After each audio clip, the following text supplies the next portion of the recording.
India டிபார்ட்மெண்ட்டுக்கும் நான் thanks பண்ணிடுறேன். ஏன்னா என்னை வந்து ஒரு அட்வைசர் ப்ளஸ் ஒரு மீடியாவுக்காக என்னை அமைச்சாங்க. இல்லைன்னா நான் ஒரு பிஜி ஸ்டூடெண்ட்டு உள்ளே நுழைச்சிருக்க முடியாது. நான் ஸ்கூல் படிக்கிறப்ப காலேஜ் படிக்கிறப்ப என்எஸ்எஸ் போட்டுருக்கேன். ஆஃப்டர் 30 இயர்ஸ் வந்து நான் இப்போ ஒரு மெடிக்கல் ஃபீல்ட்லேருந்து இப்போ இந்த எம்எஸ்டபிள்யூ பண்ணிகிட்ருக்கேன். இப்போ ஓனாக ஒரு மீடியா பண்ணியிருக்கேன். இதான் என்னுடைய பேக்ரவுண்டு. ஆக்சுவலாக வந்து நான் நிறையா வெளியே எக்ஸ்போஸ் நிறையா பண்ணியிருக்கேன், தமிழ் சங்கம் நிறைய இடத்துல. நாளைக்கு மத்தியானம் தான் நான் டைம் கேட்டிருந்தேன், ஒரு 1/2 hour பேசுகிறான்னு. பட் இன்றைக்கி சண்டே ஆல்ரெடி டைம் வந்து 3:30. ஒரே ஒரு செய்தி நாளைக்கு மத்தியானம் வந்து எனக்கு தெரிஞ்சதை உங்களுக்கு தெரிஞ்சிருக்கும். தெரிஞ்சிருந்தால் ஜஸ்ட் ஒரு ரிமைனிங்காக எடுத்துக்கலாம். உலகத்தில் வந்து அது ஹியூமன் பீயிங்காக இருக்கலாம், அனிமலாக இருக்கலாம், எல்லாத்துக்குமே வந்து நமக்கு ஒரு அம்மான்னு ஒன்று உண்டு இல்லையா? அது எந்த ஜீவனாக இருந்தாலும் நம்ம குழந்தையிலேருந்து சாகுற வரைக்கும் யாராக இருந்தாலும் அம்மாங்கிற வார்த்தை நம்ம மறக்க மாட்டோம். இது வரைக்கும் சொல்லிகிட்டு இருப்போம் இல்லையா? அந்த அம்மாங்கிறதுக்கு இம்மா அந்த 3 எழுத்துக்கு யாருக்காவது மீனிங் தெரியுமா? மீனிங் இம்மா இருக்கு இல்லையா? அதுக்கு மட்டும் தெரியுமா?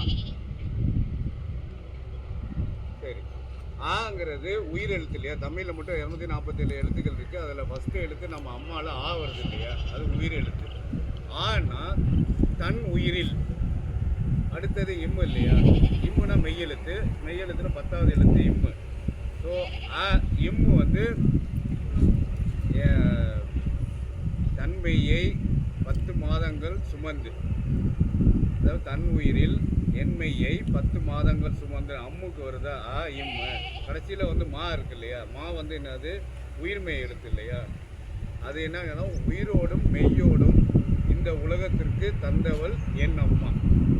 அதுதான் 3 எழுத்துடைய அர்த்தம். இம்மா.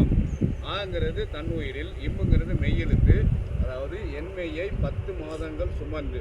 இம்மு. மாங்கிறது அது வந்து உயிரோடையும் மெய்யோடையும் இந்த உலகத்துக்கு கொடுத்தாங்க இல்லையா? யார்? நம்ம அம்மா.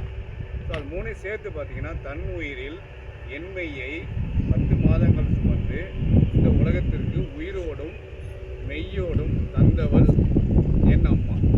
அவ்வளோதான், அது 3 எழுத்து. இது வந்து நீங்கள் வந்து எந்த ஒரு நிகழ்ச்சியாக இருந்தாலும், நீங்கள் பேச போனாலும் சரி, இல்லை நீங்கள் வேறு ஏதாவது கவிதை எழுதுகிறப்ப இதை ஒரு எட்டிங்காக போட்டு எழுத வரனாலும் சரி, பேச்சு போட்டு எழுத்து போட்டு எதுவாக இருந்தாலும் அது உங்களுக்கு ஃப்யூச்சரில் யூஸ்ஃபுல்லாக இருக்கும். ஸோ இந்த ஒரு அம்மாங்கிற ஒரு மீனிங் தெரியாமல் தான் நம்ம கடைசி வரைக்கும் இருந்துகிட்ருக்கோம். பட் அதனுடைய ஒரு டெப்த்தான மீனிங் அதான். ஸோ இது மட்டும் நான் இன்றைக்கி சொல்லிடுறேன். நாளைக்கு மத்தியானம் ஒரு 1/2 hour நான் டைம் வாங்கி எனக்கு என்ன தெரியுமோ அதை நான் உங்கள்கிட்ட ஷேர் பண்ணுறேன். சரியா? தேங்க்யூ.